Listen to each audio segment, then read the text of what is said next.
This is a quick video for Sam. We were talking about what I use to, how do I organise in cupboards wise.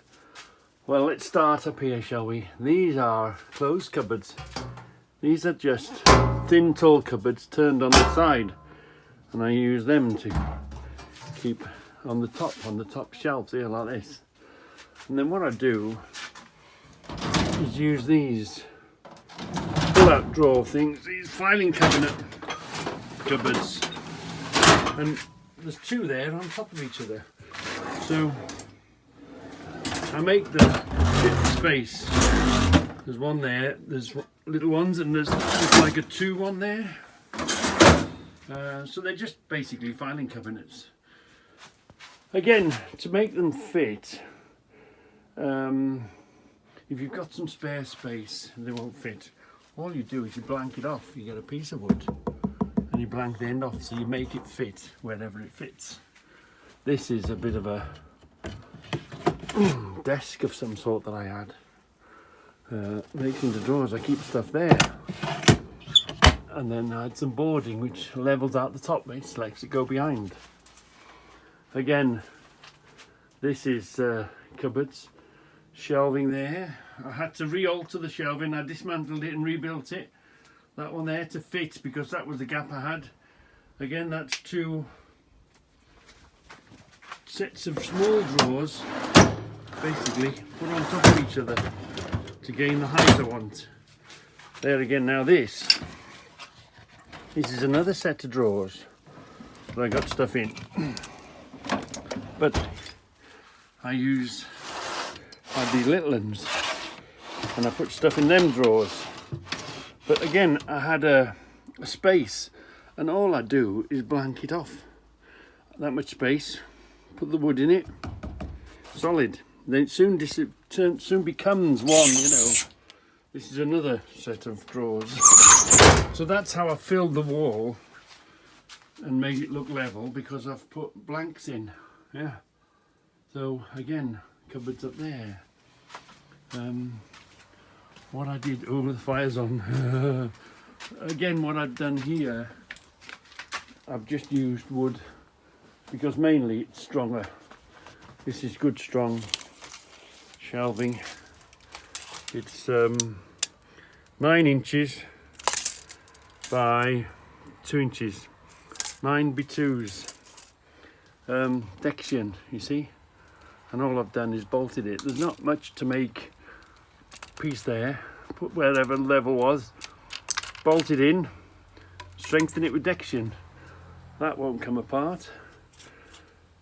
What the reason they're different sizes is obviously you have bigger jars. So at the bottom you have bigger space to put gallon drums and all that sort of a thing, and then you come up bigger and bigger. And when you're at face value, because I had lots of little jam jars, you make the space, make the shelf smaller, so you don't actually waste much space because the shelving is spaced to fit the containers you've got.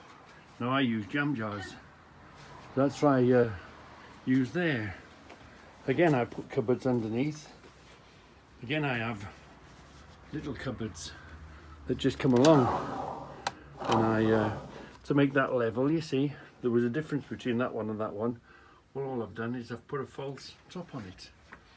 I put boxes under there, so that again, drawers, whatever you land on. These are about my oldest wooden ones. The wooden ones are okay, but they tend to stick when it's a bit cold, so they're not ideal. Steel is better.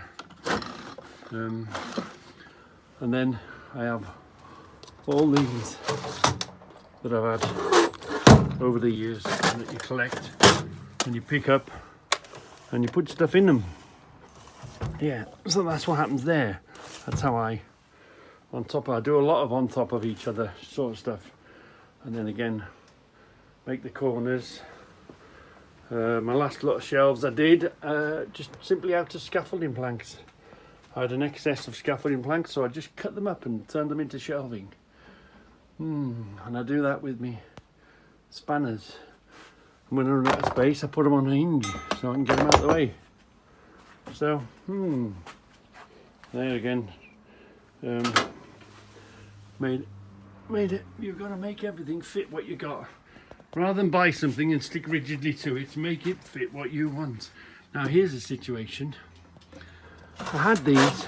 I must have had this. Somebody was throwing it in the bin. The lock was knackered on it. So I had to break into the lock. I broke the lock to be able to make these work. And then what I've simply done is I've hidden, because in there is going to be one hell of a mess. So I've just got an angle piece, drill a couple of holes, pop rivet it on, put a bit of tape across.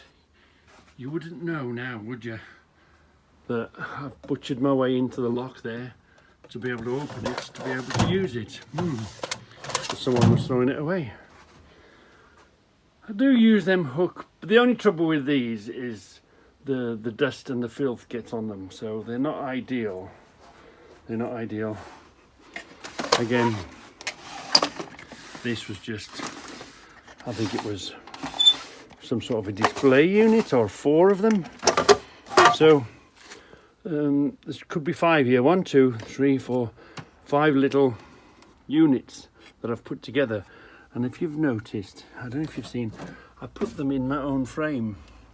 I made a set of legs. I made the frame to sit these in, to hold them together like that, because they're only plastic and flimsy. But once you've made a set of legs for it, you see, and sat it in a frame, it works just fine. And again, look, one of those clothes cupboards turned on its side and mounted upwards into the roof.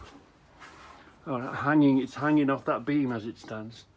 And again, look, you just open it like that. So hopefully, Sam, that's explained how I try and keep everything tidy, but at the moment the place is a hell of a mess.